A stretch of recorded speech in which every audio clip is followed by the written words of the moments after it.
വീടുകളെ മലിനമാക്കുകയും ആരോഗ്യ പ്രശ്നങ്ങൾക്ക് കാരണമാവുകയും ജീവൻ അപകടത്തിലാക്കുകയും ചെയ്യുന്ന ചില വസ്തുക്കൾ നമ്മുടെ വീടുകളിൽ തന്നെയുണ്ട്. ഇനി എങ്ങനെയാണ് ഈ വസ്തുക്കൾ ആരോഗ്യപരമായ അപകടങ്ങൾ ഉണ്ടാക്കുന്നതെന്നറിയാം. ബിസ്ക്കറ്റുകളിൽ മൈദയും പഞ്ചസാരയും കൂടുതലാണ്. ഇത് ശരീരത്തിലെ ഗ്ലൂക്കോസ് വർധനവിനും പൊണ്ണത്തടിക്കും പ്രമേഹത്തിനും പല്ലുകളുടെ ആരോഗ്യം മോശമാക്കാനുമുള്ള സാധ്യത വർദ്ധിപ്പിക്കുന്നു. കുളിക്കുമ്പോൾ ശരീരം വൃത്തിയാക്കാൻ ഉപയോഗിക്കുന്ന ലൂഫ എപ്പോഴും ഈർപ്പമുള്ളതായിരിക്കും. ഇവയിൽ ബാക്ടീരിയകളും അണുബാധയ്ക്കുള്ള സാധ്യതയുമുണ്ട്. അടുക്കളയിൽ പാത്രം കഴുകാൻ ഉപയോഗിക്കുന്ന സ്പോഞ്ച് ബാക്ടീരിയകളുടെ ഹോട്ട്സ്പോട്ടുകളാണ്. ഇവയെ പൂർണ്ണമായും അണുവിമുക്തമാക്കാൻ വളരെ ബുദ്ധിമുട്ടാണ്. അതുകൊണ്ട് ആഴ്ചതോറും സ്പോഞ്ചുകൾ മാറ്റി ഉപയോഗിക്കുന്നതോ വേഗത്തിൽ ഉണങ്ങുന്ന സുരക്ഷിതമായ മറ്റെന്തെങ്കിലും പാത്രം കഴുകുന്നതിന് ഉപയോഗിക്കുന്നതോ നന്നായിരിക്കും. ചില സാനിറ്ററി പാഡുകൾ സുഗന്ധമുള്ളവയാണ്, പക്ഷെ അങ്ങനെയുള്ളവയിൽ രാസവസ്തുക്കളും അടങ്ങിയിട്ടുണ്ട്. ഇത്തരം സാനിറ്ററി പാഡുകൾ ചർമ്മത്തിന്റെ ആരോഗ്യത്തെ ബാധിക്കും.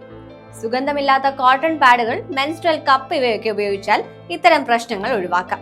അടുക്കളയിലെ മാലിന്യമിടുന്ന പാത്രം തുറക്കുമ്പോൾ അത് ദുർഗന്ധമുണ്ടാക്കുകയും കൊതുകുകൾ വളരാൻ ഇടയാക്കുകയും ചെയ്യും. മാലിന്യ പാത്രങ്ങൾ ആഴ്ചതോറും വൃത്തിയാക്കുന്നതും ദിവസവും മാലിന്യം നീക്കം ചെയ്യുകയും ചെയ്താൽ ഇത്തരം അപകടം ഒഴിവാക്കാം.